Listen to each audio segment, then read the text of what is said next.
tadi udah dapat ini. Pagi-pagi udah mual-mual, muntah-muntah 2 kali gitu, sampai agak lemes. Tapi puji Tuhan masih bisa ikut sesi kuliah pagi tadi gitu. Pas kuliah itu biasanya kalau pas kuliah udah nggak sadar, Bu. Semangat kan, Bu. Habis kuliah baru kerasa lagi. Tapi ini puji Tuhan kami udah di kampus, Bu Sari, Pak Budi. Saya dari Bu Maria. Dari ruang akreditasi ini. Tadi saya pengen ke kampus tapi terus nggak kuat saya, terus ya udah dari rumah aja. Yes, iya Bu Maria. Pak Budi dari rumah dari kampus Pak Budi? Saya tadi di kampus, Bu. Hanya saya kuliah jam 10 dari kampus tuh malah sinyalnya agak kesulitan saya dari ruang dekanat itu. Oh, lalu saya, ya, agak kurang lancar ya. Ya, lalu saya pulang dari. Tadi saya ke kampus kuliah jam 10. Kalau kemarin waktu acara malam apresiasi itu kok sempat berhenti lama itu kenapa ya, Pak Enggi? Halo Bu. Halo, wah ini di ruang RRU ini. Jadi ini nih calon rektor ini. Iya. Fotonya beda, bukan foto-foto dekan tapi rektor. Ganti ini dulu. Langsung rektor ini. Tujuannya diganti dulu. Bon. Mas Kevin Teja Kusuma hadir. Hadir Pak, halo. Oh iya. Kevin ini rajin loh. Iya. Hello, good afternoon, Prof Priscilla. Hello everyone, good afternoon. Hello everyone, good afternoon, Prof Priscilla. Wonderful day. Where are you now? Priscilla. Where are you, Priscilla? I'm at home. Okay. I thought you are still commuting somewhere, some places. No, I'm home. Is that a virtual background or is these real plants behind you? I'm adjusting to the theme that you will speak. Ya, memang harus begitu. Buah-buahnya buah. Okay. Hello, Prof Priscilla. Hello. Please share your material presentation. This room chat. No? You have a PowerPoint? Yes. Okay. Yeah.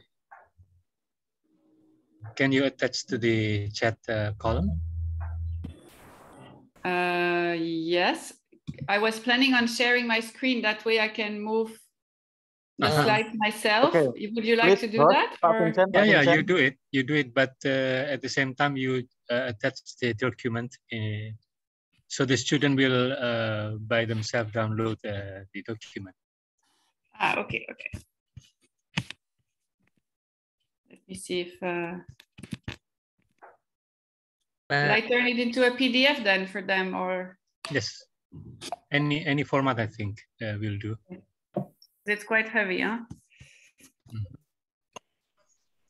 Thanks, Priscilla. Okay, Bu Eti, after forward. Isi nama open kamera, ya wes. Nanti Kak. Yeah, okay, thank you, Bu Eti. Yes, sir. Thank you. Halo Pak Endro. Thank you. Yeah, Bu. I also invite Bu Penny from Agriculture Faculty of Gajah Mada. Okay. Bu Eti, please announce invitation from Agriculture Faculty Gajah Mada, Bu Eti. All right.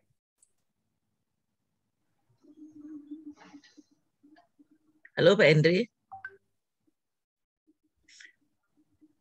Ya Bu.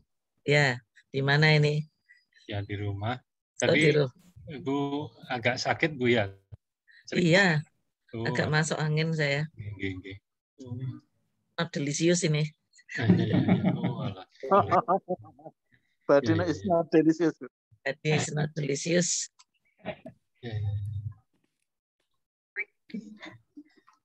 So who is attending today? Because you're mentioning lawyers, but I'm hearing agriculture faculty. Yeah, the topics draw some attention, so they want to know because putting gender and food sovereignty possibly not so familiar in the subject.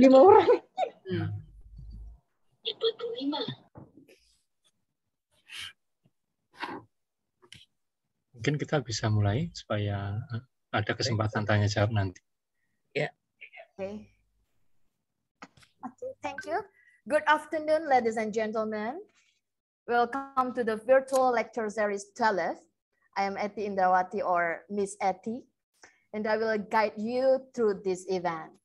Before the virtual lecture is started officially, let me greet the attendees first. Okay, to all attendees of this virtual lecture, how are you today? Fine. Okay. It's very delicious. Very delicious. I hope that you are in good health and condition. Yeah. May God bless Bu Sari, Ma'am Sari Murti, that you will get better soon, ma'am. Thank you.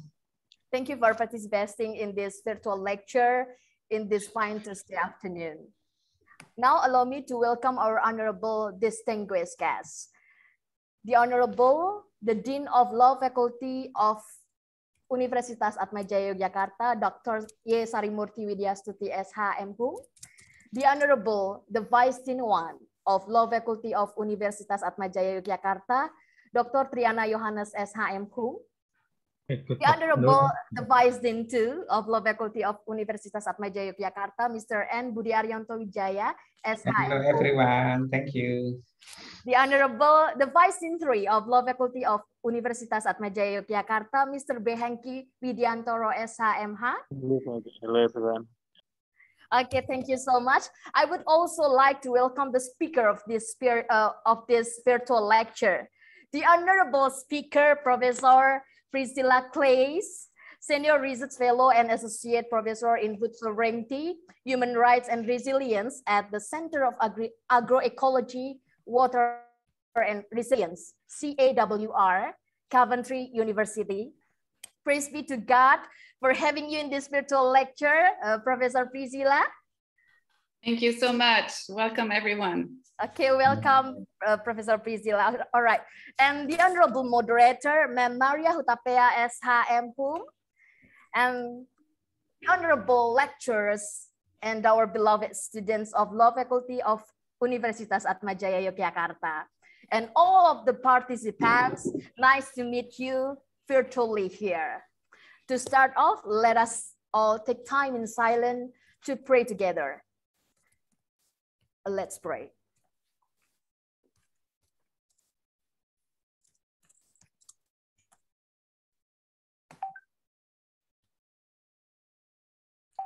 Amen. Okay, thank you so much. Ladies and gentlemen, now let us sing our national anthem, Indonesia Raya, that will be led by Kita Widya Law Choir. To the host, please.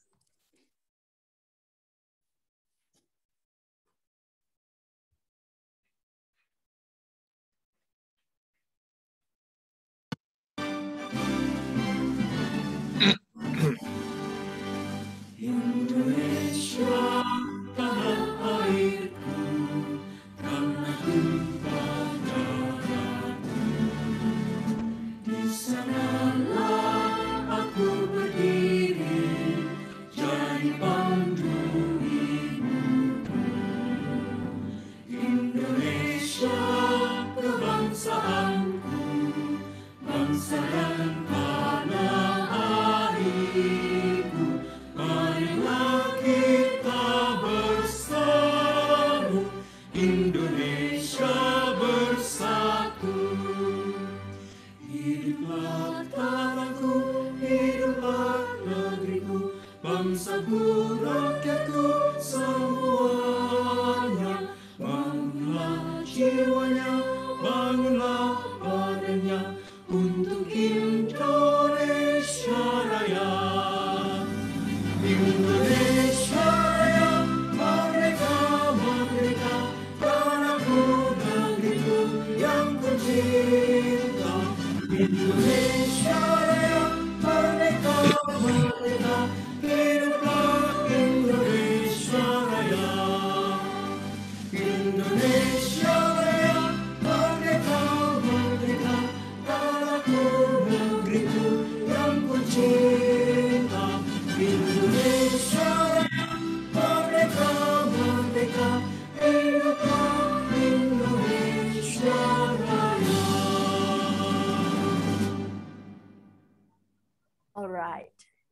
Thank you so much. Excellencies, participants, ladies and gentlemen, we are now going to listen to the opening remarks delivered by the Dean of Faculty of Law, Universitas Atmajaya, Yogyakarta. Ladies and gentlemen, please welcome Dr. Ye Sarimurti Widyastuti SH M.Hum. To the Honorable Dr. Ye Sarimurti Widyastuti SH M.Hum, please. Thank you, Ibu Eti, as a Master of Ceremony today. Yes, ma'am. Good afternoon, everyone, and also good morning, Prof. Priscilla, because I think in UK now it's morning. Yeah. Our guests of honor, honorable from Professor Priscilla Klis, Vice Deans, member of faculty, and of course the student I love. Welcome to School of Atmajaya, Yogyakarta. Now, please welcome to virtual lecture series at the special occasion of Dies Natalis 2021 of the University of Atmajaya, Yogyakarta. I welcome the topic you are to share us, gender equality and food sovereignty. There are some reasons why this topic is important, both for jurisprudential studies and for everyday life. Our university is located in the heart of beautiful land. Yogyakarta has a philosophy that emphasizes respect for human dignity.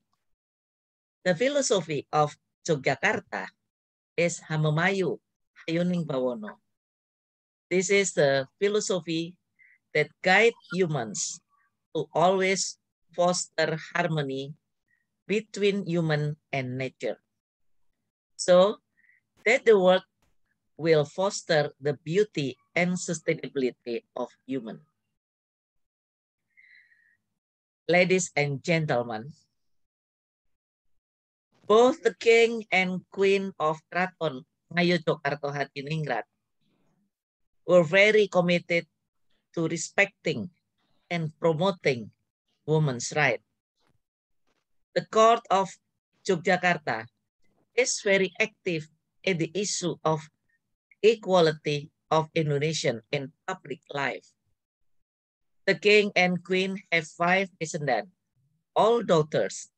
They live the value of equality of women and men in life. The queen, named Ibu Ratu Hemas, is very active in promoting gender equality in Yogyakarta. She has active in promoting gender mainstreaming in development since 2000. And her position as a member of the Regional Representative Council of the Republic of Indonesia, she is also active in leading political women's caucus. Her work in the council is of influence towards gender just public policies, including in food sovereignty. The topic today, gender equality is food sovereignty, is very close to the actualization of the vision of Hamamayu Hayuning Bawono, and also pameo dudu sanak dudu kadang yen mati melu kelangan. It means even though they are not relatives and family, if they die, they lost nonetheless. Hopefully, today's lecture material will enrich all of us, especially those who are interested in studying in more depth how gender equality, awareness of the gender perspective in realizing food sovereignty is an important requirement for maintaining and improving the quality of life. Food system can be only just and fair if gender equality is developed progressively. After this activity, I hope there will be a follow-up in the form of joint research, exchange of lecturers and students, framed in an MOU between UAJY and Coventry University. Well, of course, we cannot wait to listen to the lecture from Prof. Priscilla. Enjoy the lecture. Thank you to the audience, friends, and staff who are prepared and attended this virtual session. Thank you very much.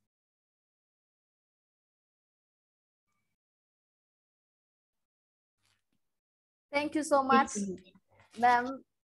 Thank you so much, the Honorable Dr. Yesari Murti Widyastuti, for the opening remarks. Okay, right now we are now going to listen to the foreword delivered by Mr. Henry Thomas Simarmata. To the Honorable Mr. Henry, please.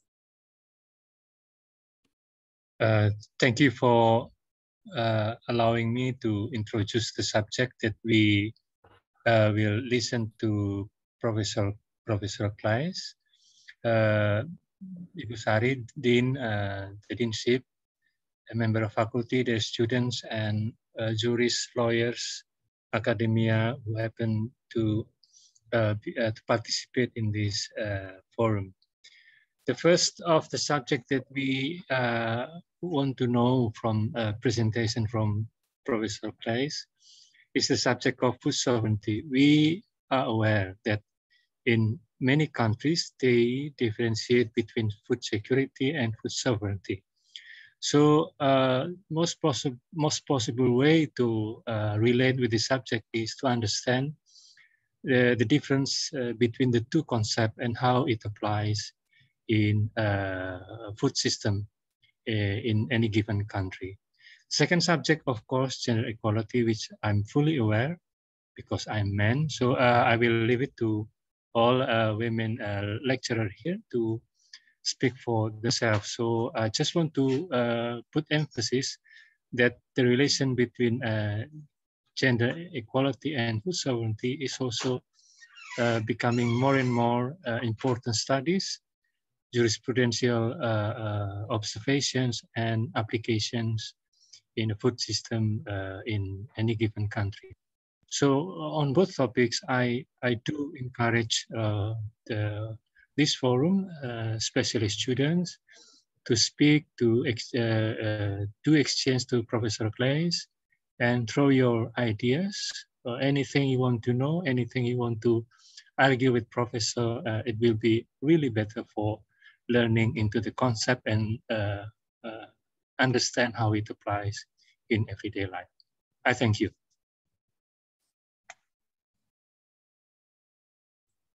Thank you so much, Mr. Henry, for the foreword. Now the host will help us to take the picture of the team, the speaker, Mr. Henry, and the moderator. Please.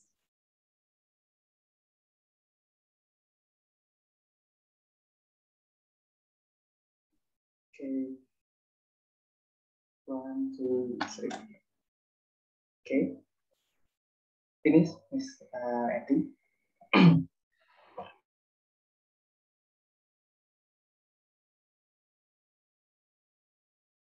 Still mute, Miss Eti. Your voice is not here. Still mute. Yeah. Sorry. Thank you so much, Mr. Vincent, for your help. Ladies and gentlemen, gender equality in food sovereignty has been chosen as the theme of today's virtual lecture. Well, in the pandemic situation, I remember a verse, "Verily, with every difficulty, there is relief." We might face not that easy life unlike the pre-pandemic, but there is still an advantage that we can take, just like having unlimited access to learn from the expert and kind people, sharing knowledge through online seminar or course or virtual lecture. This virtual lecture will be led by Ma'am Maria Hutapea SHM Hum as moderator. As we know that Ma'am Maria is one of the lecturer in Faculty of Law, Universitas Atmajaya, Yogyakarta. as a lecturer of Agrarian law. To the Honorable Ma'am Maria, please. Wait for a second.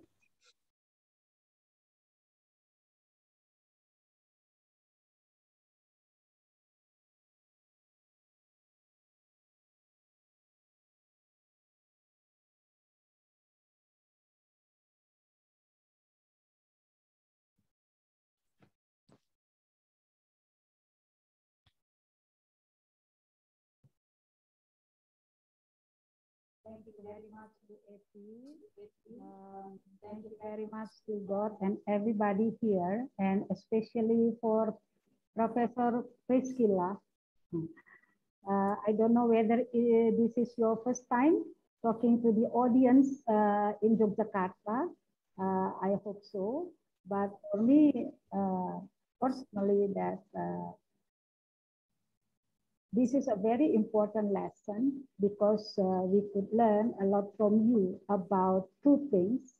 First one is about the gender equality, and the second one is about the food sovereignty. Well, for us, Indonesia, I think these two things would be very expensive and very important, especially talking about gender equality. So everybody, we are going to listen to our Professor Priscilla, and we will, Professor, you will have time to deliver your material, and also we will have also time for question and answer. So we have 2 hours, and then I will give you time, up to you whether we are going to use 1 hour or 1.5, but we still have time for you to learn about gender equality. Or maybe, is this about the experience in your country, in UK? What do you think, Professor Priscilla? Maybe you could give us a little bit key for this. Is this about experience in the UK or also in other countries? I'm so sorry, ma'am. Okay, still mute. But mute. Okay. Yeah. I'm not focusing on UK perspective, no. Okay, so it's in general, yeah? Okay, well, ladies and gentlemen, let's listen to Professor Priscilla, and time is yours. Okay, thank you so much. Can you hear me okay? Yes, Yeah, of we do. course. Yeah, Okay, very good. So hello, everyone, and thank you so much for joining us today. I'm really happy to be here and to have this opportunity to share some of these topics I feel very passionate about. And I want to start by thanking Professor Henry, as well as everyone here who organized this event and helped me with facilitating this participation. I want to encourage everyone to put themselves on mute if possible, and then we can maybe reconnect when we have some discussion afterwards. Yes, does that work? Okay, fantastic. So I will share my screen, and if somebody can confirm if they can see my PowerPoint, that would be great. Can you see it okay? Yes. Yes. Okay. Okay, so discourses on the future of food are everywhere. Last week, the UN held its Food System Summit. The objective of this summit was, and I quote here, to transform the way the world produces, consumes, and thinks about food. The summit claimed that it would deliver game-changing solutions to promote healthier and more sustainable food systems. Yet many questions have been raised about this summit. Why do private foundations have so much influence? Why are human rights not central to the debates? Are the proposed solutions truly transformative? Or do they actually promote industrial agriculture and big data? and who is really participating in the dialogues leading to this summit. We won't have time today to dig into the summit outcomes and what this may mean for the future of global food systems governance.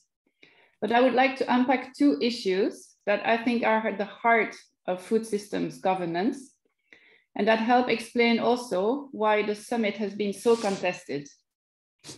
And these two questions are, do human rights matter for the future of food? And do women matter for the future of food? And I will divide my talk into these two sections. So one looking at human rights and one looking at gender. Because I didn't start working on gender right away, and I really wanted to share like how my interest for women's rights and gender developed through a food sovereignty lens. So at the heart of, at the beginning of each of these two sections, I'll ask all of you to kind of stop and reflect a little bit and share some of your ideas in the chat.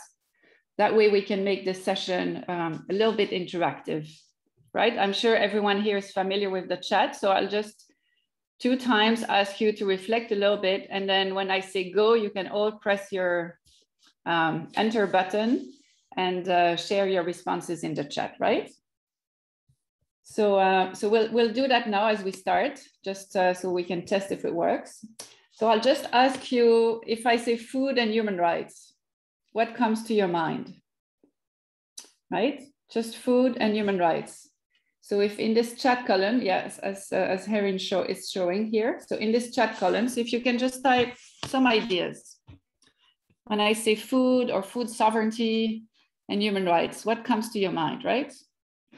Or why are human rights important for the future of food? So I'll just leave you 1 minute, and then when I say go, I'll ask everyone to post their answers.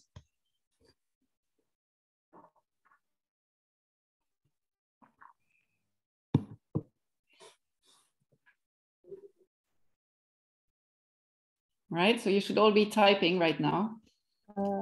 Bapak-bapak dan ibu-ibu, ini Prof. Priscilla menawarkan berkaitan dengan human rights atau human rights. Apa ada kata-kata yang muncul berkaitan dengan dua topik tersebut, ya, berkaitan dengan makanan dan human rights. Yes, we have this, Professor. Likely. Okay, I see some. Okay, so go. You can post your answers now. I already see land grabbing and livelihood. This is great. So more responses. When I say human rights, food, what images, what thoughts come to your mind? Access to land. Yes, don't be shy, everyone. I see there is more than 70 people here, so we should get more responses. For my subject, of course, about agrarian reform, you think so? Yes, perfect, absolutely. I think agrarian reform is a key topic, crossing human rights and food. Sustainability, yes.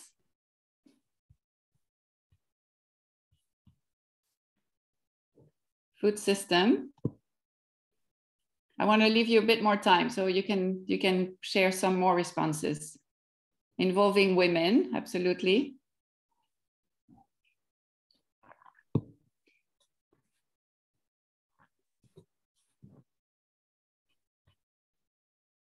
Can we go also to social peace? Is that possible? About social peace? Yeah. Social, I'm not hearing you well. Social peace regarding that reorganizing food trade, something like that. Is it possible? Absolutely, yeah.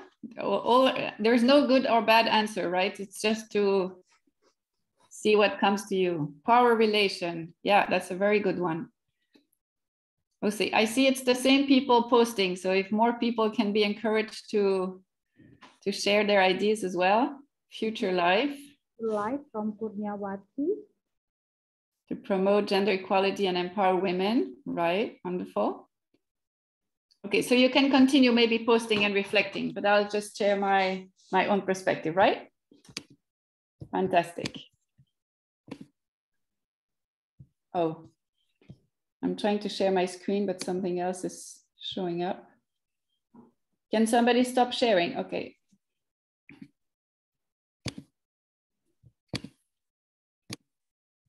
Okay, can you see it again? Okay, great. Yes. Okay, so in my view,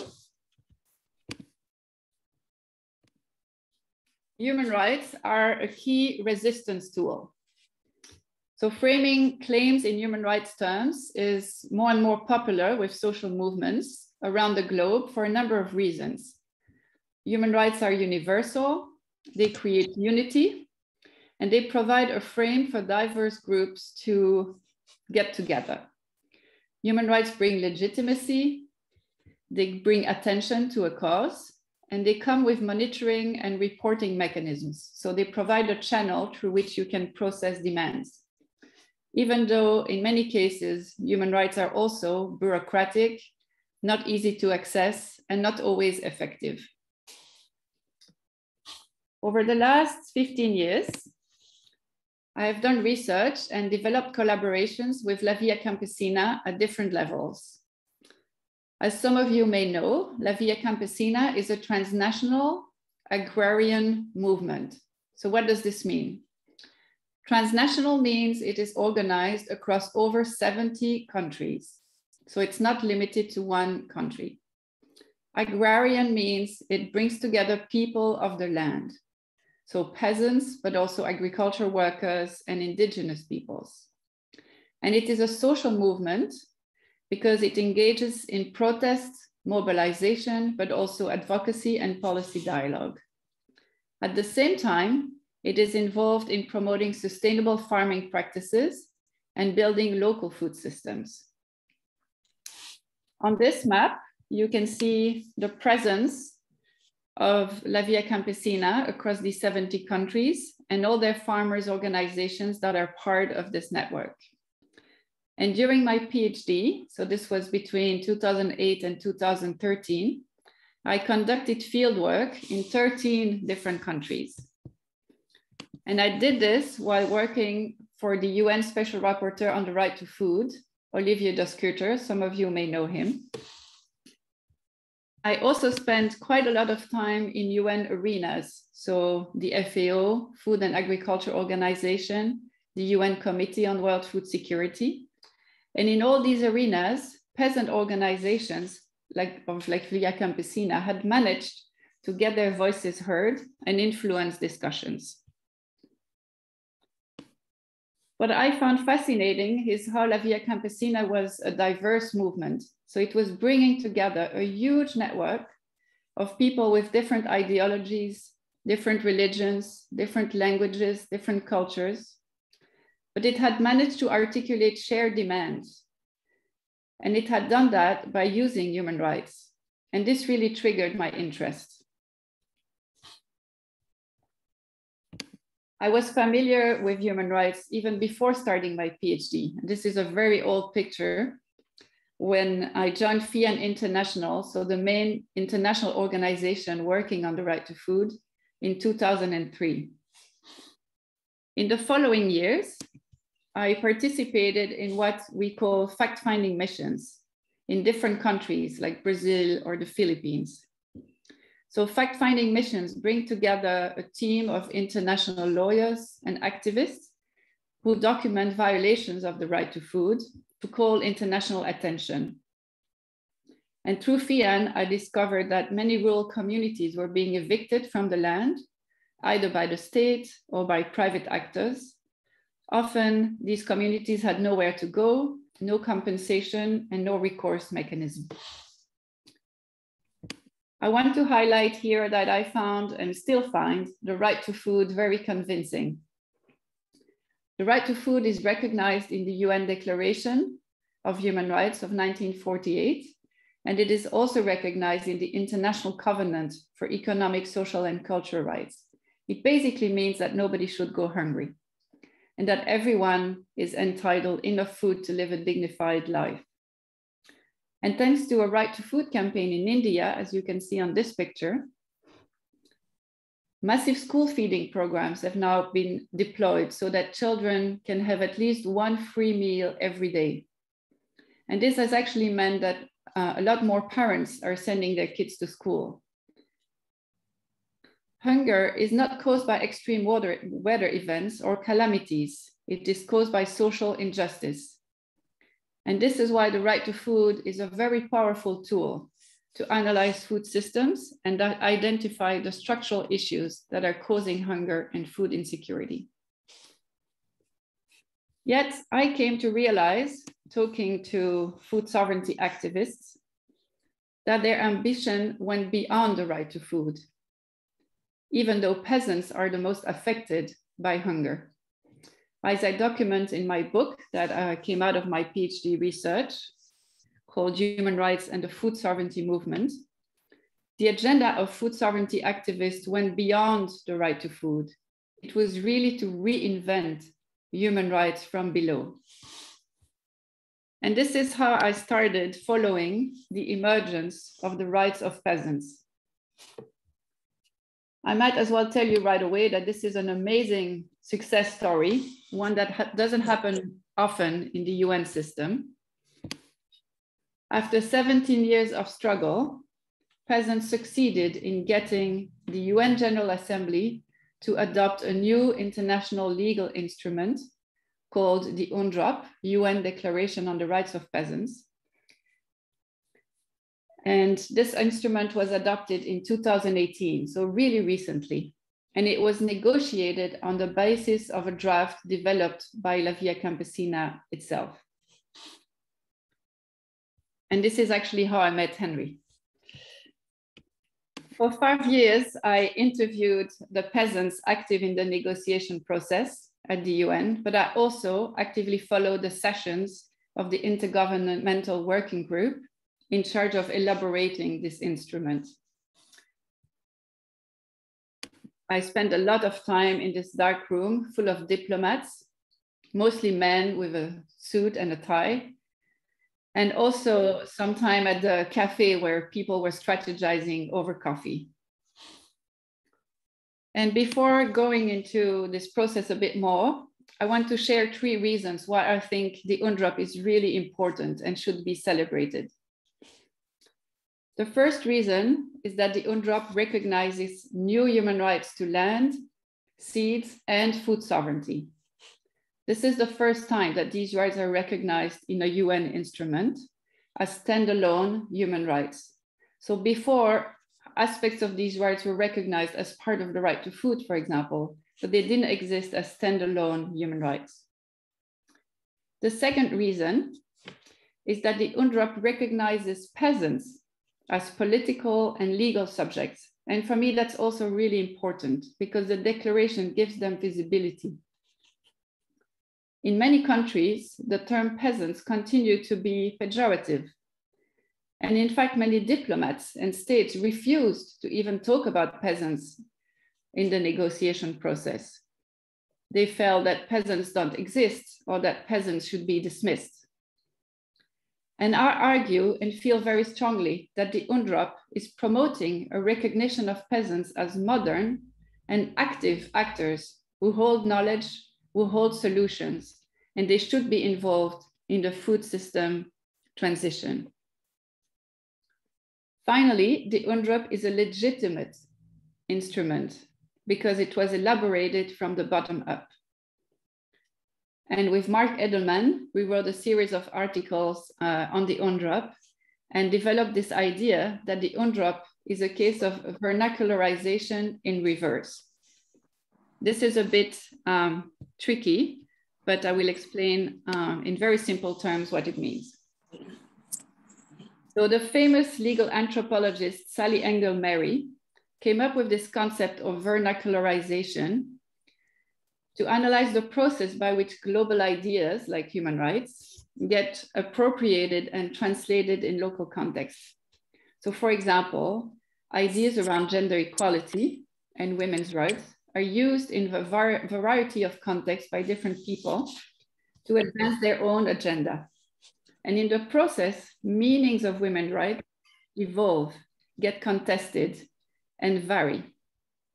The key idea here that I want you to understand is that human rights are not static.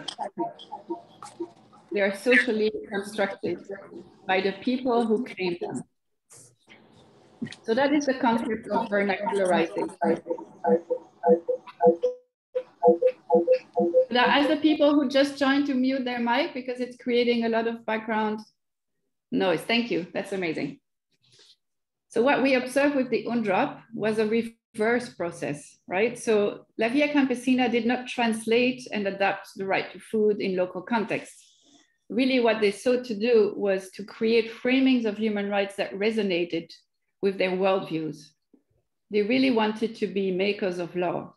And this is a very important aspect to consider. And I really hope you can remember that aspect of my lecture. Is that human rights are often seen as the exclusive domain of lawyers and not of the people.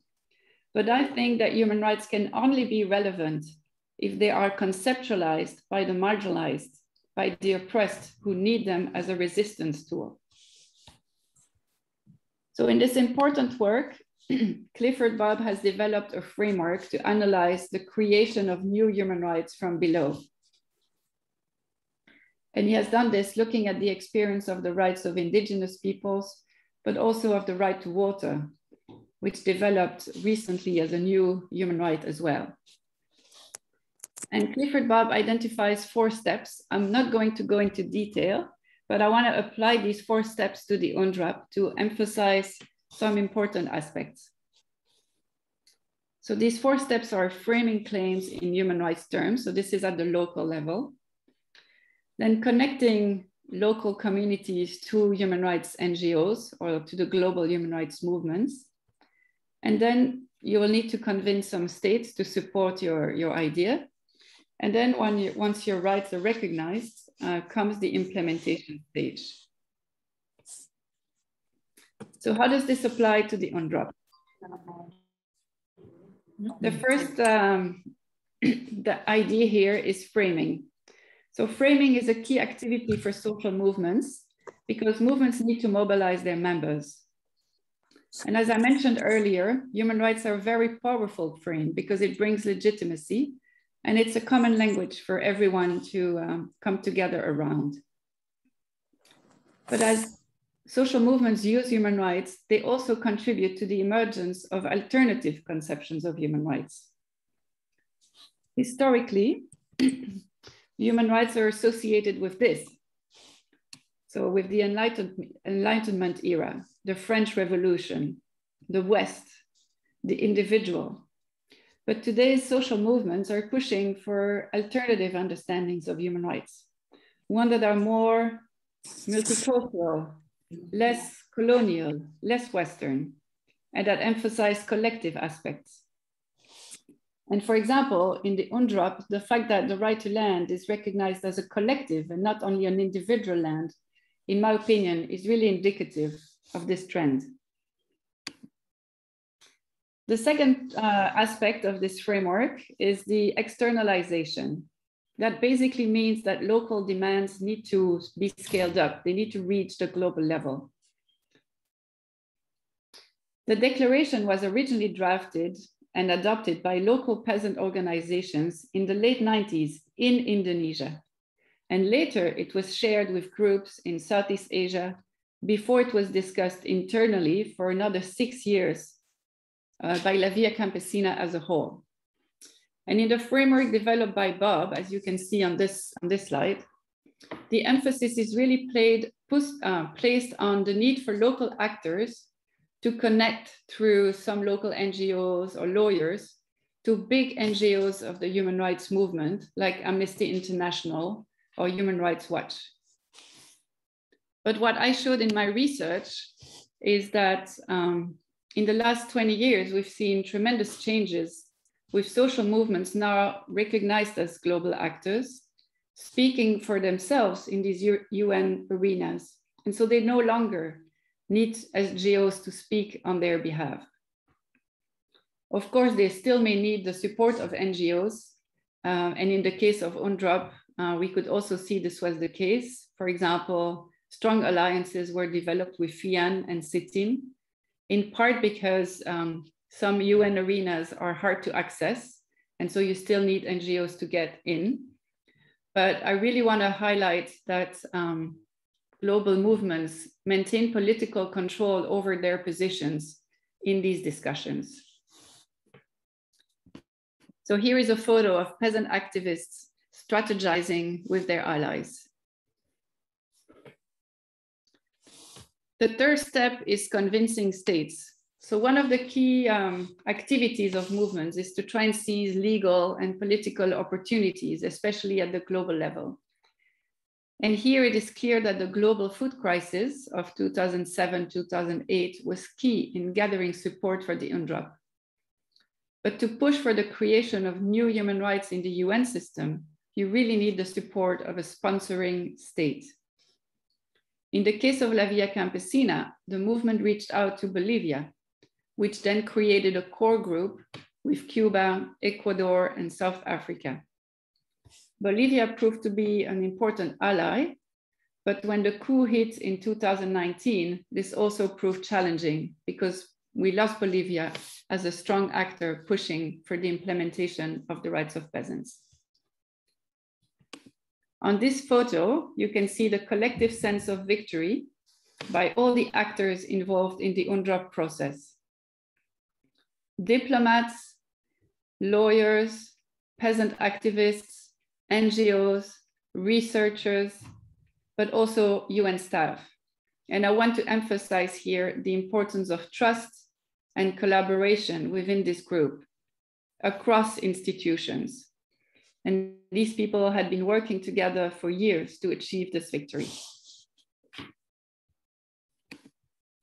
3 years after the adoption of the UNDROP, the key challenge is, of course, step 4, the implementation. I won't enter into details here, but I want to point to a number of activities that are currently taking place to advance the implementation of the rights contained in the UNDROP.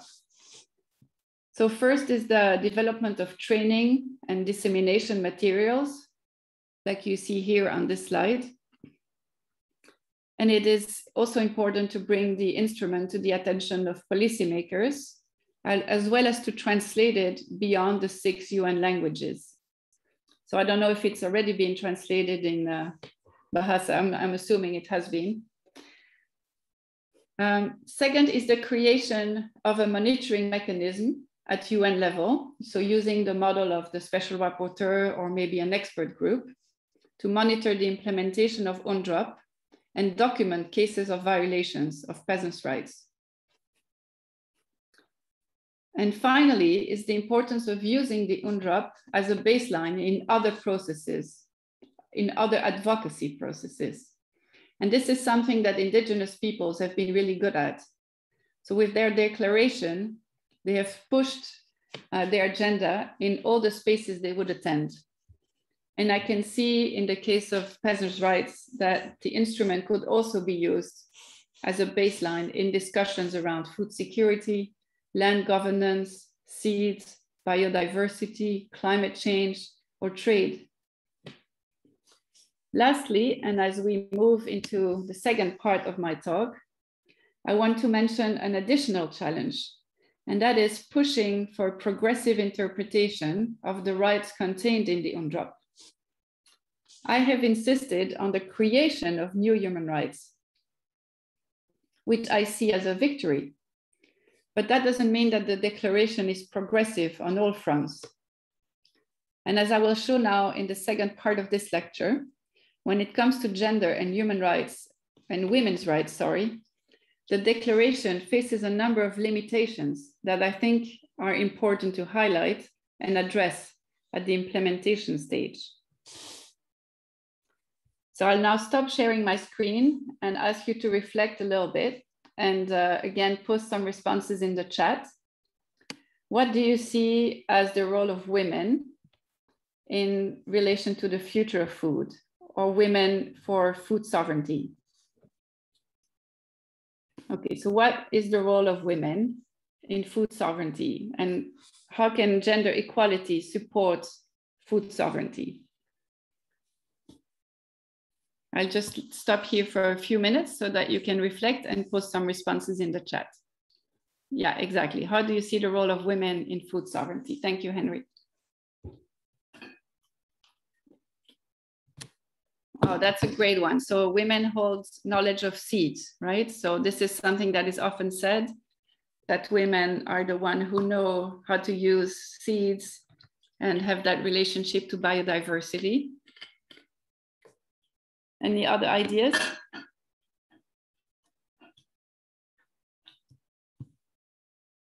Access to property, yeah, absolutely. A key challenge is enabling women to have access to land,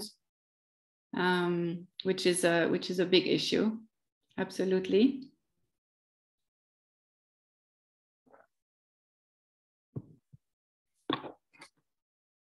Anyone else? Person in charge for food at home. Yes, indeed. So women are the ones playing key roles when it comes to preparing food, cooking food, buying food. Absolutely. And they also have all the cooking skills, the recipes, all of that. They're in charge of the budget as well.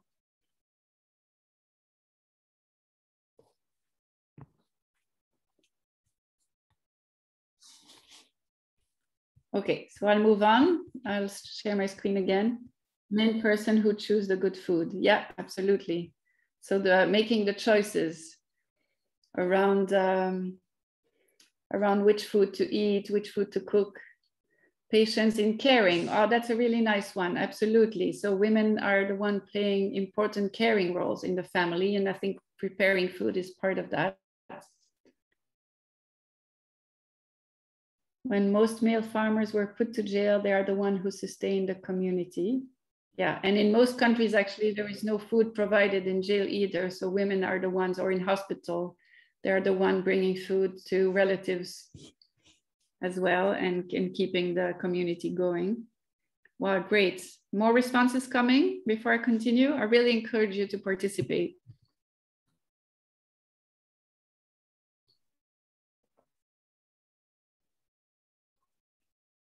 I think there is someone, Cosmas, would like to say something. Okay, yeah, sure. Ya, Cosmas, Go ahead. Cosmas tadi tulis apa di chat, Cosmas? Ada tadi pemilik tanah 150 tadi apa? I think he was trying to say about the landowner, something like that. And maybe in Indonesia there are, yeah, ini. Okay, this is maybe different. Sorry, man.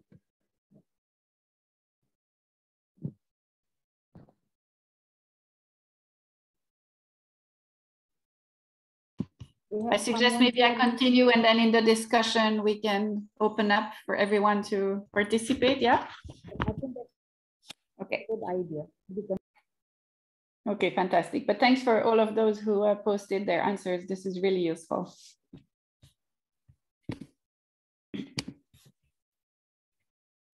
Okay, so in the second part of my talk, I want to really address the issue of gender equality and women's rights in relation to the rights of peasants more globally.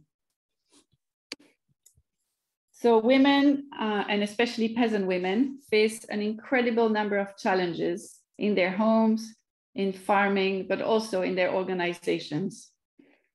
Women and girls are the most affected by hunger and food insecurity. They're dominated by men and patriarchal structures, which prevent them from fully participating in political life and in decision-making in their own organizations. Their roles and contributions in their home and on the farm are key, but often invisible. They are discriminated against when it comes to accessing land, water, seeds, natural productive resources. They also tend to be excluded from the governance of land. Women are often discriminated as well when it comes to inheritance rights. I will come back to this in a moment. So these are just a number of newspaper cuts highlighting sexual harassment on farms and the various dangers and difficulties facing women as agriculture workers.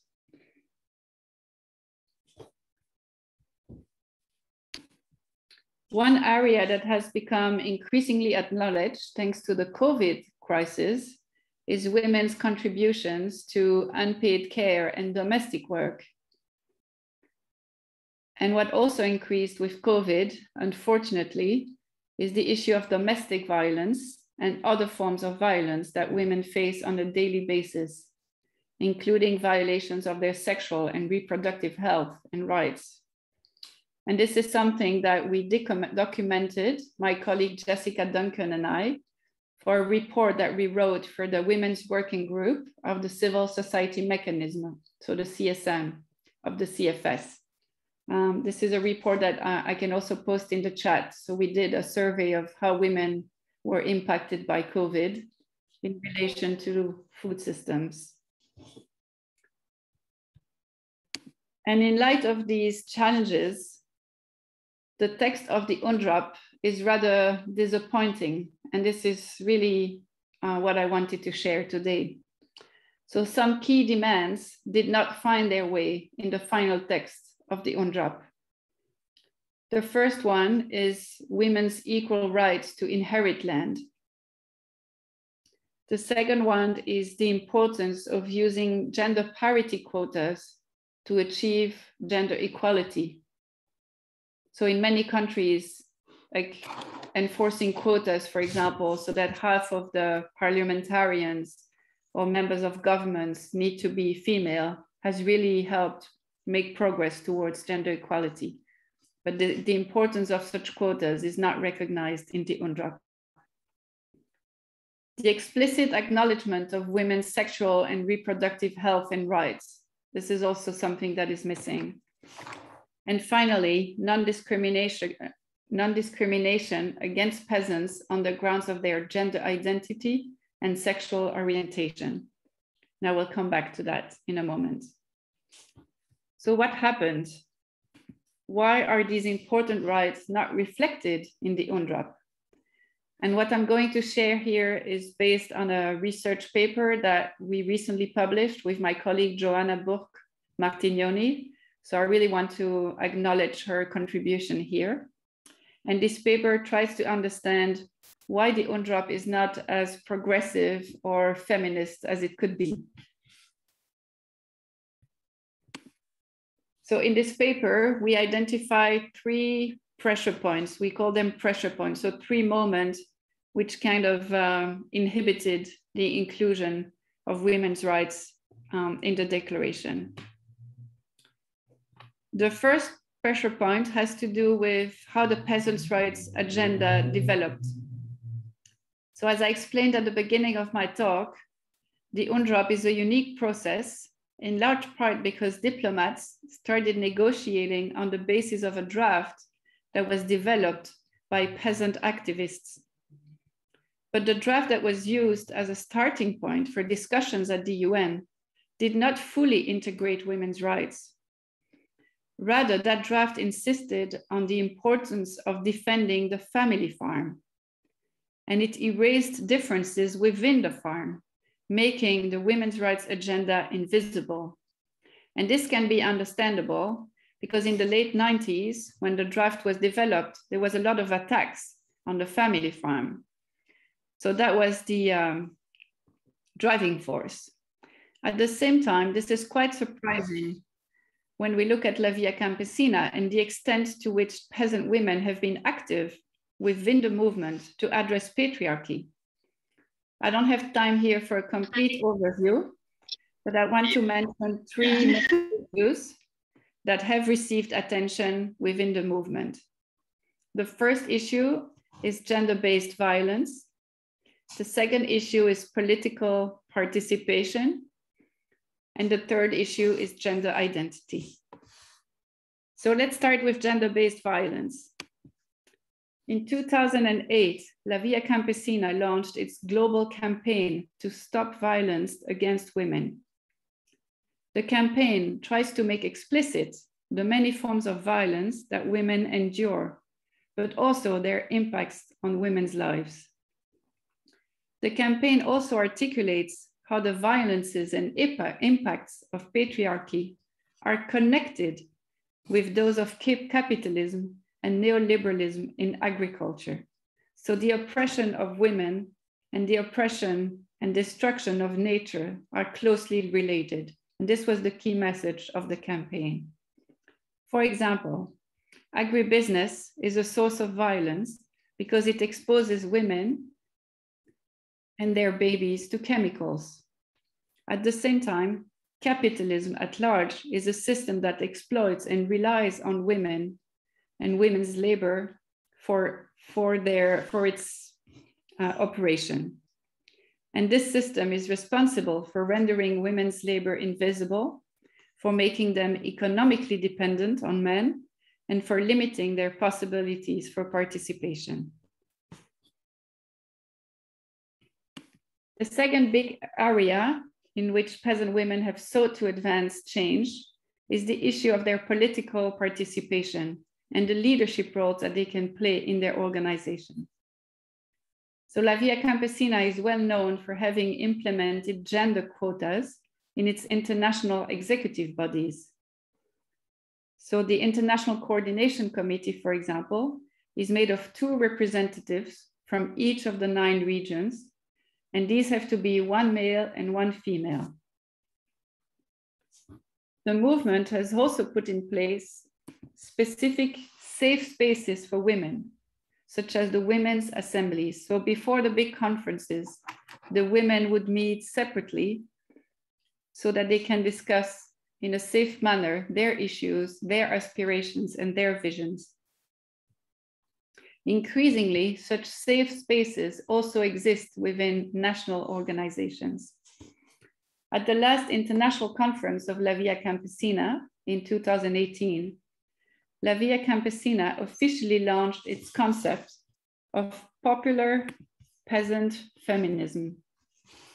This concept is really new and it's hard to find anything written about it, but it is an attempt to flesh out a feminism that is really grounded in the realities of rural women, because most of the writings around feminism were driven by urban women.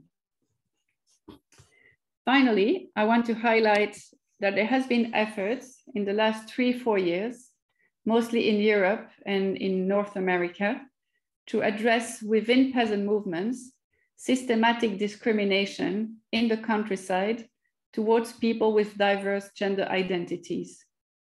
These issues remain difficult to address in the movement, and one often hears the argument that one should focus on the convergence of struggles and not bring in other identity politics in the mix. Despite all these developments, women's rights and feminist demands were only partially reflected in the draft declaration that was adopted by La Via Campesina in 2008, and which, as I said, focused on defending the family farm.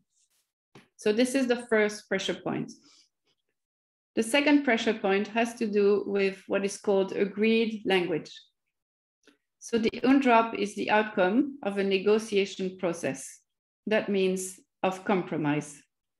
To facilitate consensus, diplomats rely on what is called agreed language when they negotiate. So what is agreed language? The term refers to existing human rights instruments or norms that states have already agreed to. So if diplomats can be convinced that what they are about to adopt is actually not new, but has already been adopted in another UN document, even if that document is 20 or 40 years old, and even if it was developed in another context, then your task as an advocate for new human rights will be much easier. And in the case of gender, the reference was the International Covenant on the Elimination of All Forms of Discrimination Against Women, ICEDAW. ICEDAW is a rather old instrument. It provides a useful framework, but it didn't allow feminist activists to push for more far-reaching demands, such as the link between the exploitation of nature and the exploitation of women, gender-based violence, or women's rights over their own bodies. The third pressure point has to do with the politics of the Human Rights Council. As I mentioned, Bolivia was chairing the negotiations and needed to ensure a good number of votes so that the UNDROP would be adopted. This required some compromises, and in my opinion, women's rights were sacrificed. Pressure from Egypt and other states meant that the key provisions were deleted in the last round of negotiations. But not all is lost. The UNDROP recognizes non-discrimination as a key principle in international human rights law, and feminist groups have been pushing actively for a progressive interpretation of the UNDROP, insisting on the link between food sovereignty and feminism, and on the importance of adopting an intersectional approach to the implementation of UNDROP. Also pushing for women's rights to inherit land. This guide that you can see here on the screen, put together by Fian and La Via Campesina, is a first attempt at articulating a feminist vision for the implementation of UNDROP. There are also many peasant organizations developing strategies at the local level. Personally, I've started a new research project looking at women's rights to communal land in 4 countries in Africa, where we look at obstacles that women face with regard to accessing communal land. Because in Africa, most land is still not managed under private property, but continues to be managed in a communal way. And women are often excluded from land management institutions. Okay, so to conclude, I would like to come back quickly to the UN Food System Summit. The summit highlighted important tensions around the future of our food systems and the future of the peasantry in particular. The summit has used a rhetoric of participation, dialogue, even human rights, to push for solutions that are in reality linked to industrial agriculture, digitalization, and corporate profits.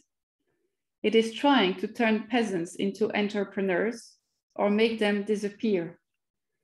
It is creating new multi-stakeholder platforms that enable corporations, foundations, and powerful states to decide, completely bypassing democratic and multilateral processes. In reaction, global civil society networks and academics that support them, like myself, have denounced the privatization of the UN and the corporate takeover of our food systems. They have demanded democratic and transparent decision-making processes, processes that put the rights of the people at the heart. More than ever before, it is important that we take the future of our food systems in our own hands. What food systems do we want? In these discussions, I believe that human rights, women's rights, and feminism have a key role to play, and that defining human rights is a political exercise that belongs to us all. Thank you very much for your attention, and I look forward to your questions and our discussion. Thank you very much. Let's give a big claps for Professor Priscilla. And this is very interesting, ya. Jadi Bapak, Ibu, teman-teman di sini menarik sekali bagaimana hak asasi manusia dikaitkan dengan peran wanita, ya, dalam upaya agar di masa yang akan datang kita masih dapat punya pangan yang cukup, ya, buat bangsa di dunia ini.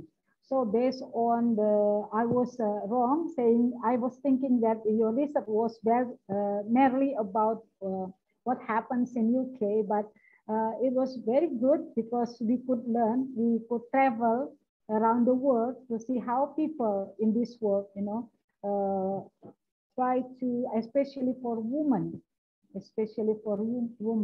And as you know, in several areas in Indonesia, there are also tribes that women cannot inherit land, even though they work very hard. Yeah, in my home, well, not my hometown, I'm a Batak, and where I come from, that women cannot inherit land.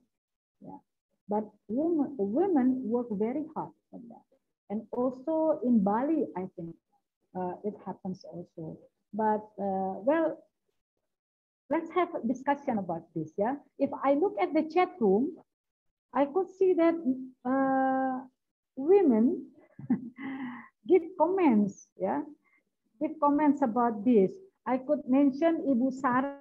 I know about Ibu Sari. Yeah, Ibu Sari is a very active woman, and you know, she thinks a lot about you know, about children, about genders, and maybe Ibu Sari could ask question. And also Tina, Mbak Tina, I don't know if it's Tina or Mbak Tina, and then also Mbak Lili or Ibu Lili, and then Kurniawati, is that you, Mbak Eti? Mbak Eti also, and also Betty. But it does not mean that a gentleman cannot give argumentation and comment and support in this meeting, right? So, but I would like to give opportunity to ladies first, ya. Mungkin ada ladies yang mau memberikan comment, like to give comment or maybe question. Maybe from these 6 ladies first that I have already mentioned, maybe you could say something. Yep. Bu Maria, yeah. I think in this occasion it's better if we know the main perspective first. Yeah. Oh, okay. So yeah, I think it's very very important. We know to know their perspective. Yeah. Because usually it says lady first. Yeah, because gender is not the same with woman. Okay, Ibu Sari, thank you very much for the idea. Okay, gentlemen, we would like to invite you to give comment about this, yeah, how to strengthen the role of women, yeah, not only in Indonesia, but also in the world. Maybe if you would like to talk about the role of women in Indonesia, that's okay. Oke, Bapak-Bapak silahkan, Mas-Mas, Bapak-Bapak, kami sediakan waktu untuk memberi pertanyaan atau komen ke Ibu Profesor Priscilla, silahkan. Mas Henry Thomas nanti aja ya mungkin kasih komennya ya. Oke, silahkan Mas, Mbak, raise your hand and please.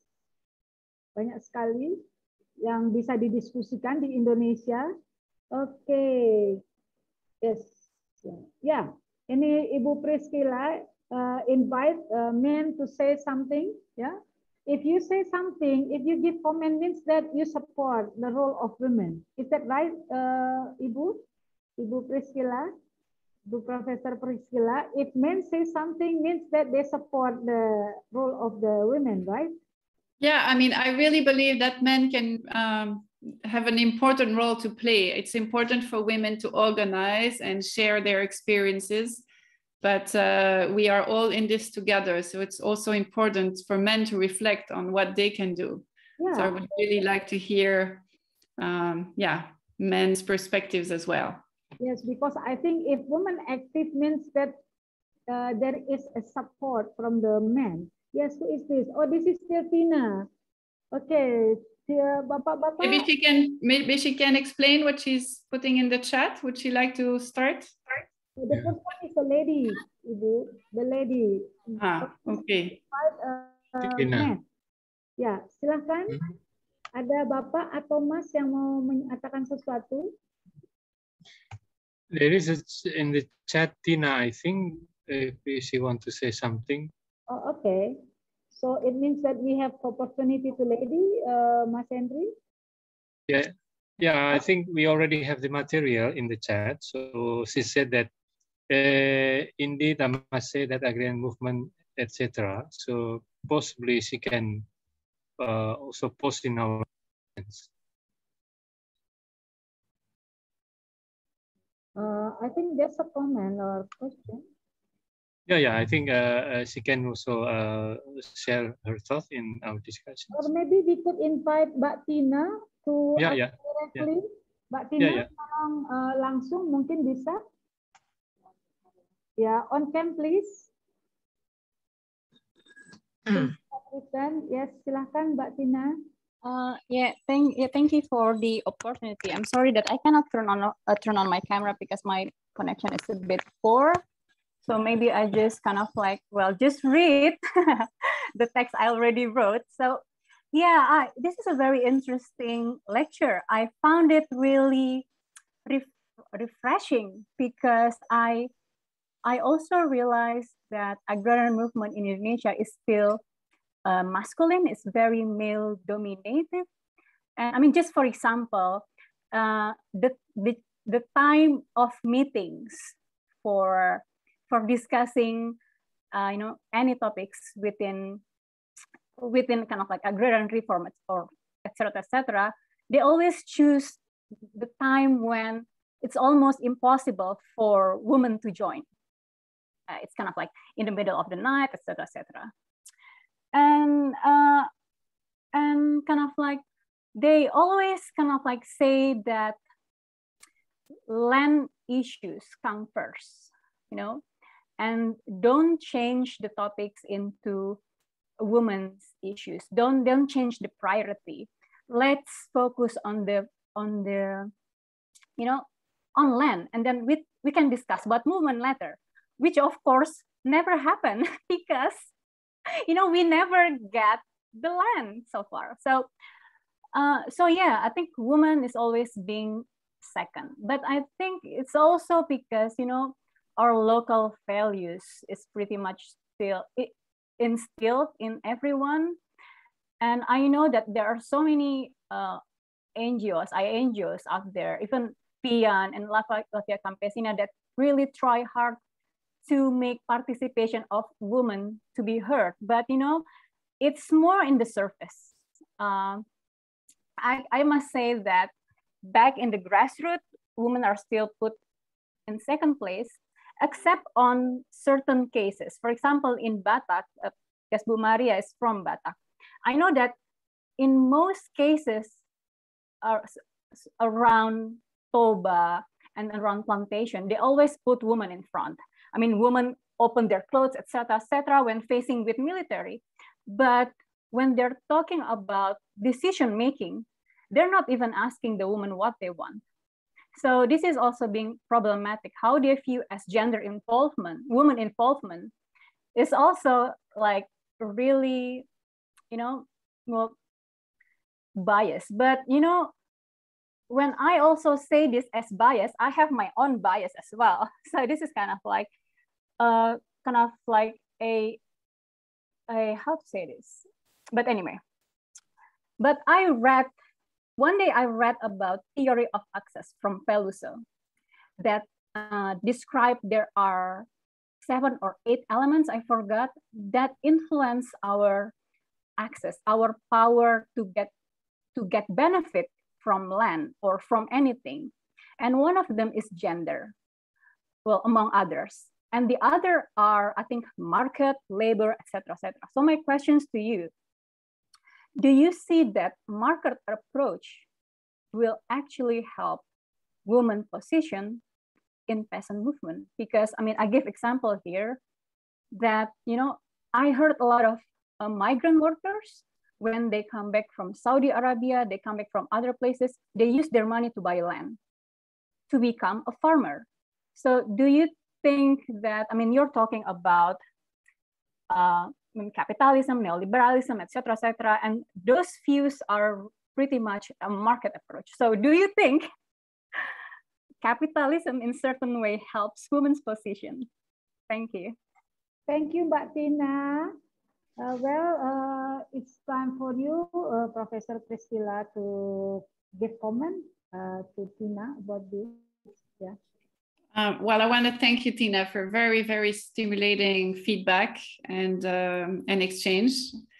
I wish I was there with you and we could just exchange more over tea. It would be so nice. Still, I thank COVID for enabling this exchange. Otherwise, maybe we would never have met. I think the question you're raising is, I don't have the answer.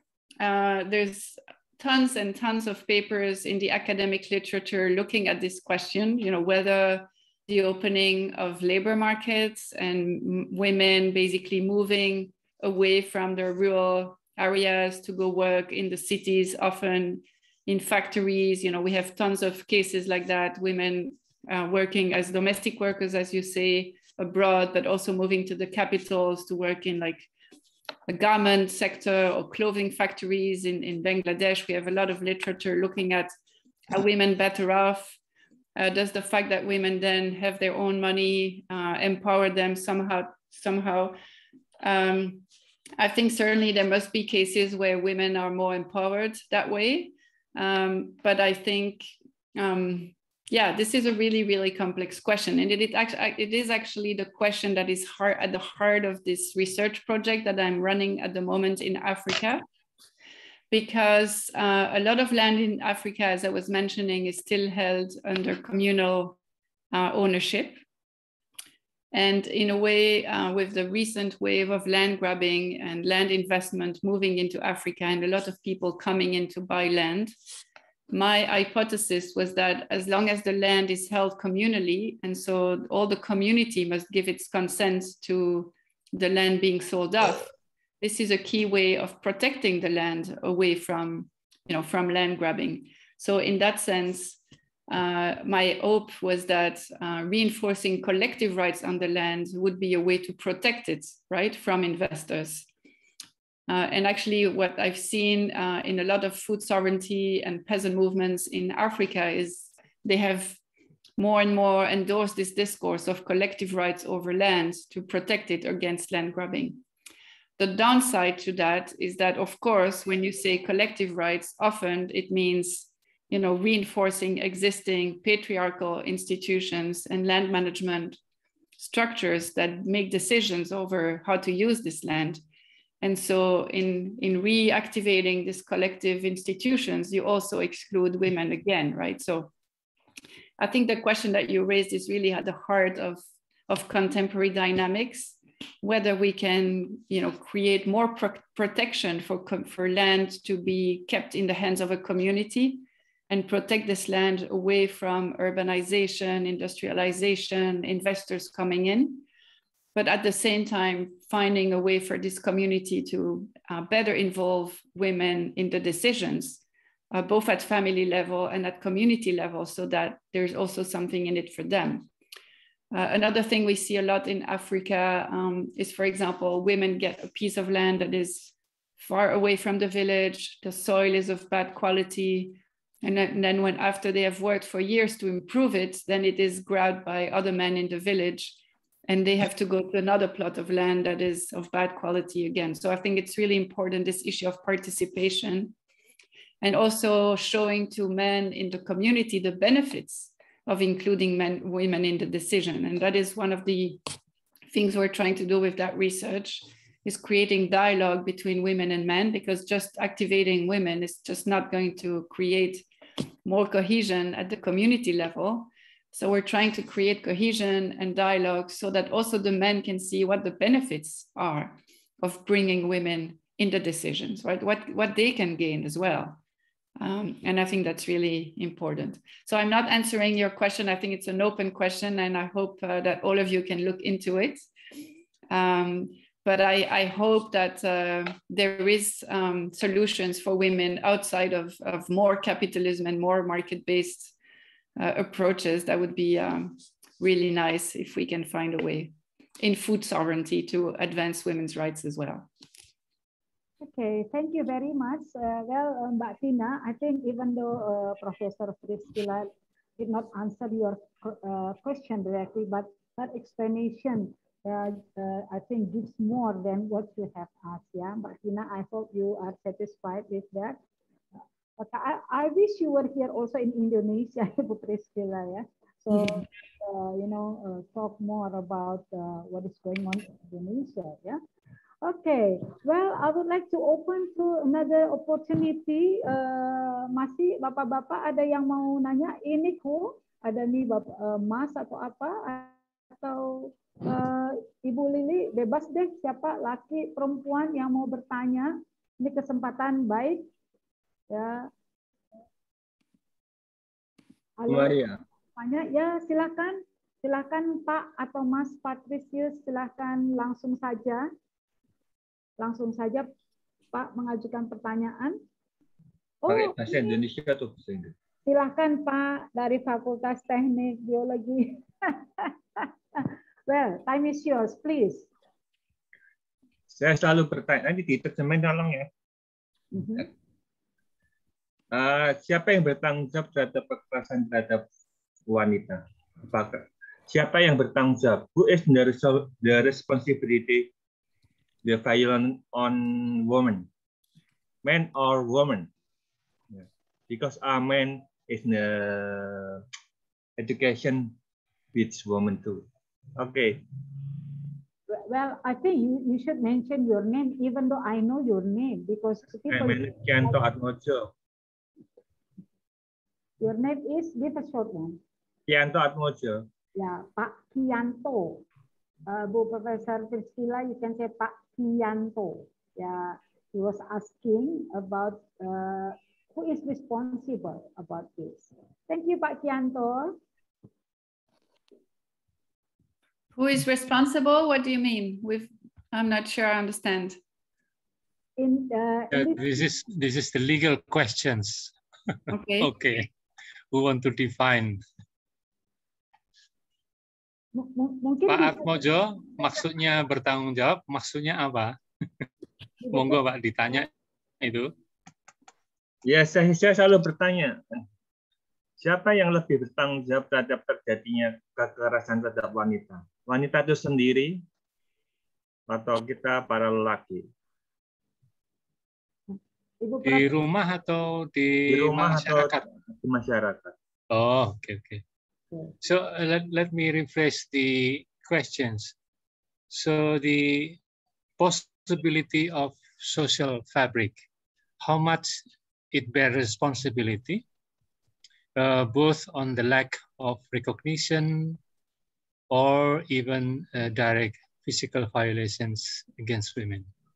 How much social fabric plays a role in creating, in any case, violence or discriminations against women. Well, Ibu Professor Priscilla, Pak Kianto background is biology. So he was asking about who is responsible, men or women, in this problem. Yeah, because the question is always, relate, be it on the family level or social level. Okay. So, but in any case, how much social fabric plays a role in that context? Well, I certainly think that the household level is key. And as we have seen, there's been a lot of campaigns for gender equality coming in from the global level, translated in national context. But I think what happens at the household level is really hard to influence. And this is where, this is where I think having dialogues and, for example, this organization we work with in Kenya, they have a project called Model Home. So they are trying to get women and men to discuss at the level of the family, right? For example, will men accept to establish joint titles over the land, right? So that the name of the women also appears on the land title, so that if the man passes away, the women can still have access, right? So these are questions that I think men are not comfortable talking about at the beginning. But if you start saying, what if it was your mother? What if it was your sister? How can you protect that person? So discussing at the level of the household, I think, is really important.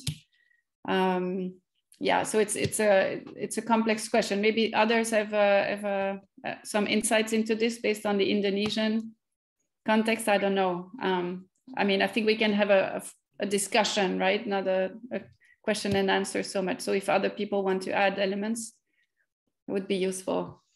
Okay, thank you. Mungkin Pak Kianto, do you have any comment, idea, or maybe answer, because Ibu Priscilla also invites, if you would like to give, maybe you have idea about this?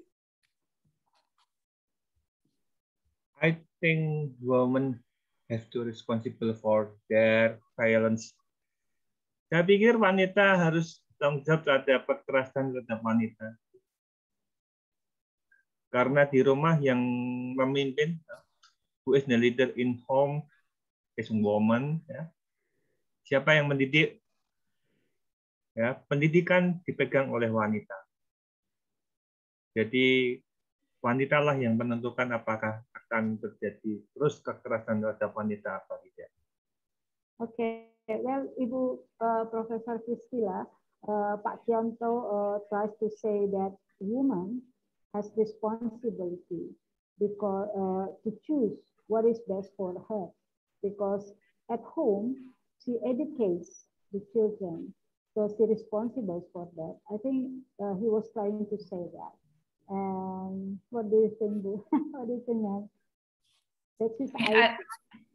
I think women do have some power, and of course they have some ability to define their own future. And it is true they have a role to play in raising their sons and daughters.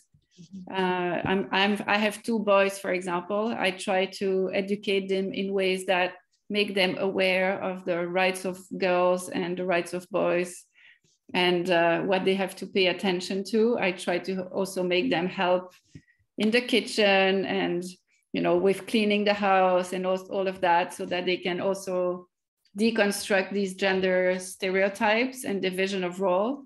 But I do think that if you're oppressed in a system, it's not okay to just put all the responsibility on you, right? So I think it's important to have state policies coming in as well. We mentioned gender parity quotas. For example, this is a measure that has had a tremendous impact, right, in enabling women to have to rise to positions of power. I see in most universities, for example, it is still difficult for women to become professors because by the time you need to do your doctorate, you finish your PhD. This is when you have to have kids. This is not a good time in your life. So there's a lot of obstacles to you developing your potential. So I think it's important to have state policies supporting that as well. So I don't think it's enough to just say it's women's responsibility to solve these issues, especially if women endure violence at the home or if they're beaten up or, right? I think it's important to recognize this is a structural problem, so not a problem that women have to address on their own. Yeah. Thank you. But I could see also that I think Pak Kianto supports the role of women also. What he asked and what he mentioned, I think he agrees with that. He agrees. Thank you, Pak Kianto, for your idea. Okay, well, we would like to invite more to speak and give comment about this human rights, especially the role of women regarding food sovereignty. Maybe Mbak Lily, are you still there? Because you wrote in our chat room. You want to say something, Mbak Lily? Or Mbak Betty? Professor Priscilla, what do you think about land conversion? Because in Indonesia, there are lots of land conversion, from agricultural, where peasant people work on that land and then it's transferred to do the buildings or something. Do you think this is also ruins the rule of women also? Land concessions, is that what you say? Conversion, change the agricultural land. Yeah. What do you think about change that? of agriculture? Can you explain a bit more? So this is changing agricultural land into non-agricultural. Non-agriculture, yeah. What do you think about this? Well, I think this is a trend we see everywhere. So I live in Brussels and I'm a member of FIAN International. We also have a local section here in Brussels, and we are engaged in a lot of struggles around, we call it the artificialization of land. So turning land into non-productive uses around the cities, but also turning it into industrial land for factories and all of that. Yeah, this is, I think, a key issue that I think needs attention. I'm not sure how it connects to women's rights directly. I would have to reflect on that a bit more.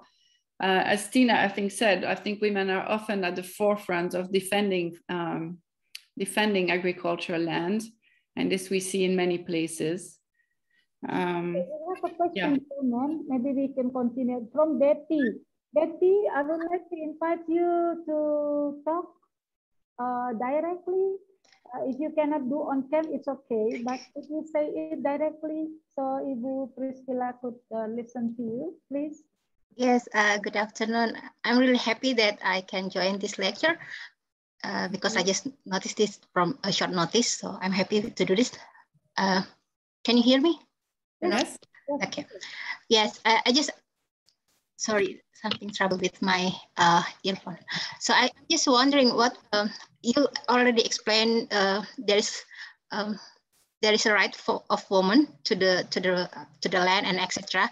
And I'm just wondering what we can do as an individual or as a social movement to mainstreaming this issue to the policy, especially if we get the change to work with government. Thank you. I think that's all. Thank you, Bu Maria. Okay, thank you, Mbak. Yes, yes. Please, ma'am, you can directly answer this. Is your question around the process, or like what kind of issues should be turned into policy?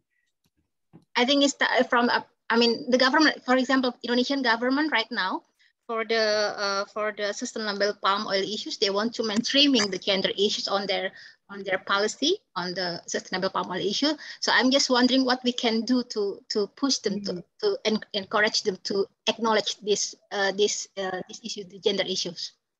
Yeah. I mean, I think making visible the issues and encouraging discussions around what the issues are is a first step.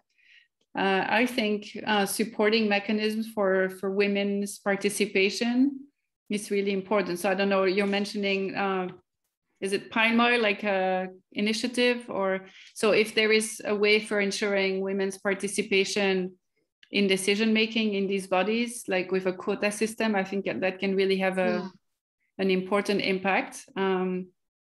Having women's spaces, I think also is really effective. So creating spaces for women to share their issues, their challenges.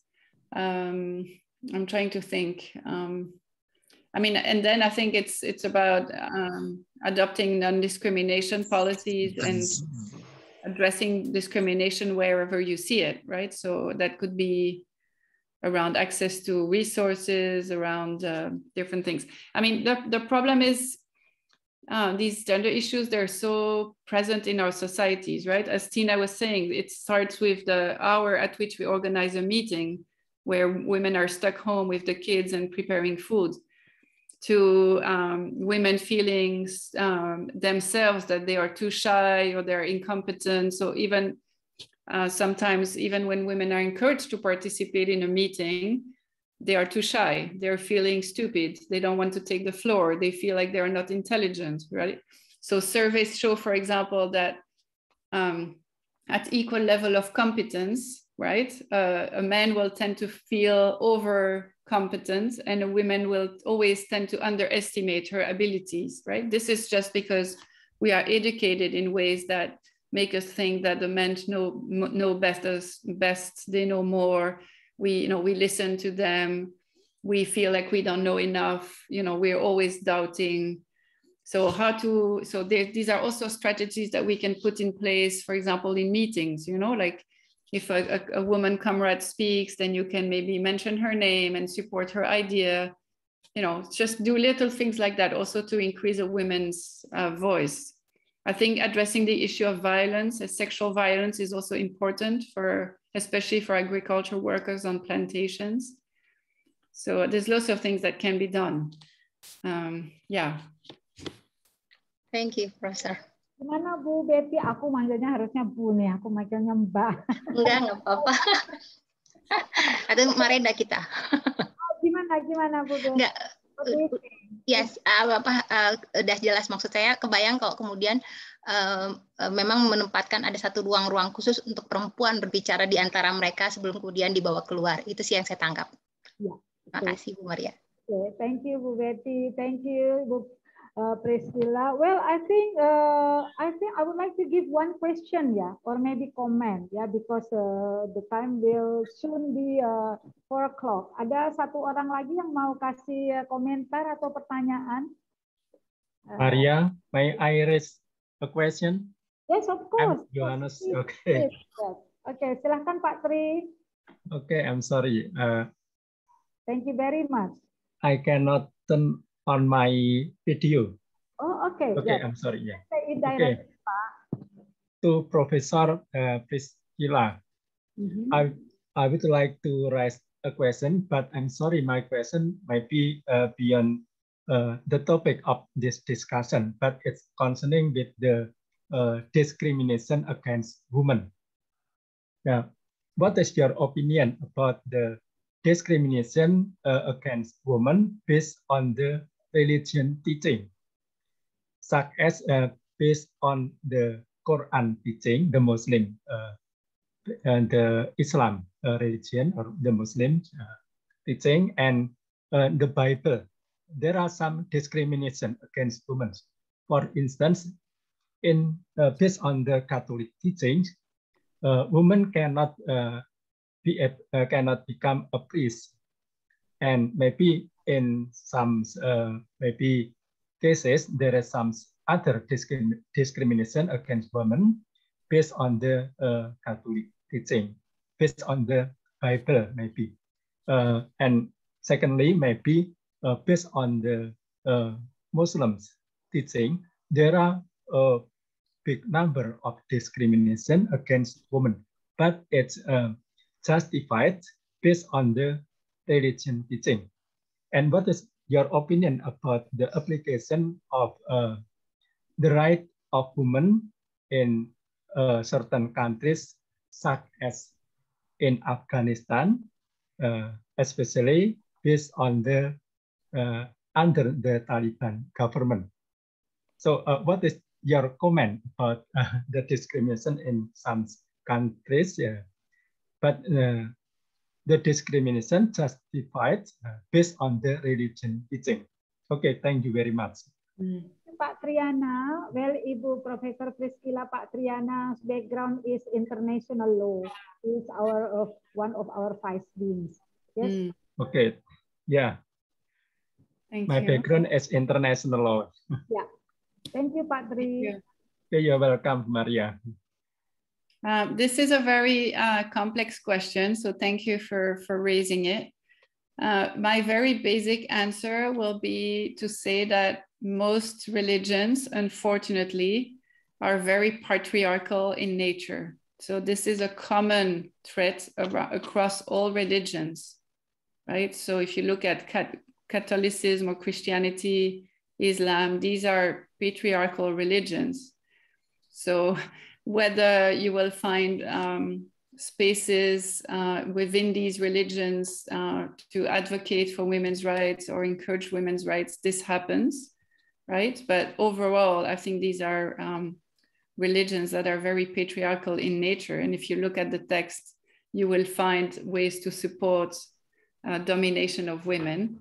But you can also find alternative interpretations to encourage women's liberation. So I think some women within these movements have been able to also, empower themselves and defend their rights. But I'm not a specialist of the topic, so I don't want to get into that issue too much. But I would want to say that, brutalizing women or inflicting violence on women is, should be stopped everywhere. That is for sure. Okay. Okay, thank you. Well, Pak Tri, I think you can get the idea of it. Yeah. Well, I think now it's almost 4 o'clock. Yeah, Bu Eti, maybe we are going to close it, but we would like to thank you, Ibu Profesor Priscilla, for your valuable lecture, information, and I'm sure that This will encourage us to be much better, especially for women in Indonesia. And I hope one day you will visit us at Atmajaya, one day hopefully. Thank you so much. And for your dear all participants, we would like to thank you for your participation, and thank you for participants who asked, who gave comments, Ibu Tina, Pak Kianto, Ibu Betty, and Pak Triana. And thank you so much. Hopefully to see you again all in another webinar. I would like to give this opportunity to Ibu Eti to close our meeting. Thank you very much. God bless you all. All right. Thank you so much, Ma'am Maria. It's very nice to see all of you once again, and we hope you have been enjoying yourself at the virtual lecture so far. Excellencies, distinguished speaker, participants, ladies and gentlemen, we have had productive and inspiring time together. And this event about to come to the very end, but I hope you found the presentations on this virtual lecture are informative and helpful. As a gentle reminder, please fulfill the exit ticket, which has been shared in the chat box. And then now the host will help us to take the pictures of all the participants. Please turn on your camera, ladies and gentlemen. We will take the picture together. Mr. Vincent, please help to take the picture of all the participants. Okay, Miss Eti, I will take a picture or make a screenshot. Okay, for the first page for Usari, Miss Eti, Pak Henry, Miss Priscilla, and Ibu Maria. Okay, 3, 2, 1. Okay, then the next with all participants, there are 3 pages. Yeah. Okay, for the first page, 3, 2, 1. Okay, then the second page, 3, 2, 1. Then the last. Okay, please open your camera. Yes, turn on your camera, ladies and gentlemen.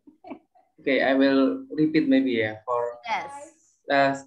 From the first page. 3, 2, 1. Okay, and then the second. Okay, please open your camera. Please turn on your camera, ladies and gentlemen. The host will take the picture of all of us. Because most of the participant is close to camera. Okay, second. 3, 2, 1. Okay, then last. 3, 2, 1. Okay. I think that's enough, Miss Eti, and I give back the time to you. Thank you. All right, thank you so much, Mr. Vincent, for your help. Thank you so much, Professor Priscilla. Thank you for all the participants. Now we close the virtual lecture, and I would leave you with a verse using bahasa. Jalan-jalan pakai masker. Jangan lupa sering-sering pakai hand sanitizer. Berakhir sudah acara virtual lecture. Jaga semangat supaya tetap seger. Jadi for Bu Sari, because right now attend this virtual lecture with not so good condition, we pray that you will get better soon, ma'am. We believe that a cheerful heart is a good medicine. Jadi why I use verse using bahasa, jaga semangat supaya tetap seger, because a cheerful heart is good medicine. Hari mau add some untuk menutup ini mungkin ada. Is there any additional note, Bu Sari?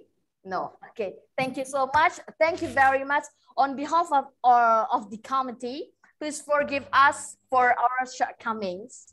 Until we meet again in the next virtual lecture, God bless you all. Thank you so much once again, Prof. Priscilla, Mr. Henry, and all the participants. And all of the participants. Triana, all the participants, all the my students, labor law class. Thank you very much.